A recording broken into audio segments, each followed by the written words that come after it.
Dito sa Barangay Central Signal Taguig naman tayo mag-cafe finds.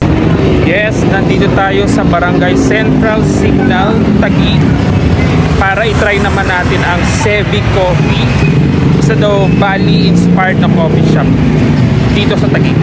At narating ko na nga ang Sevi Coffee dito sa Rongo Street, Barangay Central Signal Taguig, na nasa likod lang ng Signal Village National High School. Tara, let's go! Nasa rooftop siya ng building na to.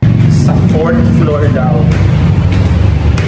Isa rin palang aparttel itong building na to at marami ring establishment sa loob. Pero ang Sevi Coffee ang pinuntahan natin dito at nakarating na tayo sa rooftop ng building. Welcome to Sevi Coffee, a Bali-inspired coffee shop dito sa Barangay Central Signal. Siyempre, dumiretso na agad ako sa counter para umorder. Dining or take out? For dining. Anong name nyo? Akayo. Ay. Ang ganda at napakalawak ng coffee shop nila, diba? Pagkatapos ko maka-order ay nilibot ko agad ang kanilang dining area. Una kong tinignan dito sa may parang balkonahe.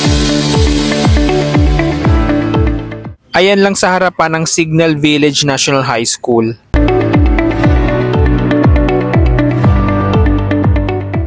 And this is the view ng coffee shop kapag dito ka naman pumwesto.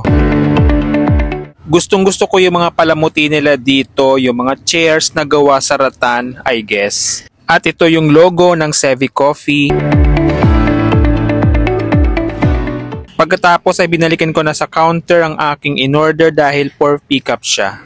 Even yung kanilang mga trays ay gawa sa wood. Ang cool, diba?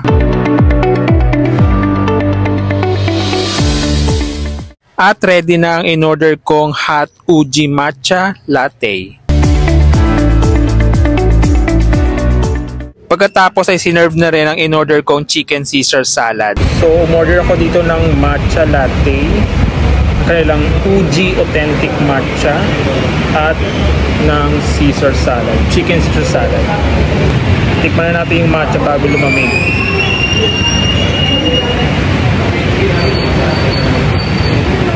Hindi na mainit. So hindi nga ganun kainit sa pagkagawa ng hot matcha latte ko. At itong chicken Caesar salad nila. Imekos-mekos muna natin yan bago natin kainin. Siyempre meron itong lettuce, bits of chicken, meron ding croutons, parmesan cheese, at drizzled with Caesar dressing. Tara, kain po tayo!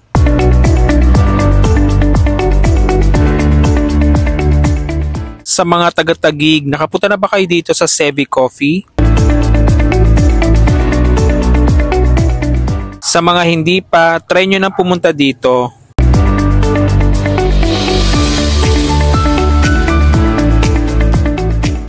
Ang sarap tumambay dito dahil napaka-presko ng kanilang pwesto. Ikaw ba naman magtayo ng isang coffee shop sa rooftop ng isang building? Isa-isa na nga nilang binubuksan ang kanilang mga ilaw dahil magdidilim na. Para kang nasa isang resort, island vibe ba? Kaya nga tinawag itong Bali-inspired coffee shop. So, located ang Sevi Coffee sa rooftop ng building na to. At napaka-presko niya. So, ayan ang place. So, Bali-inspired coffee shop na ito. Siyempre, bago tayo umuwi, i-check naman natin ang kanilang toilet. At malinis naman. Ayun lang, maraming salamat sa panonood and see you on my next ganap.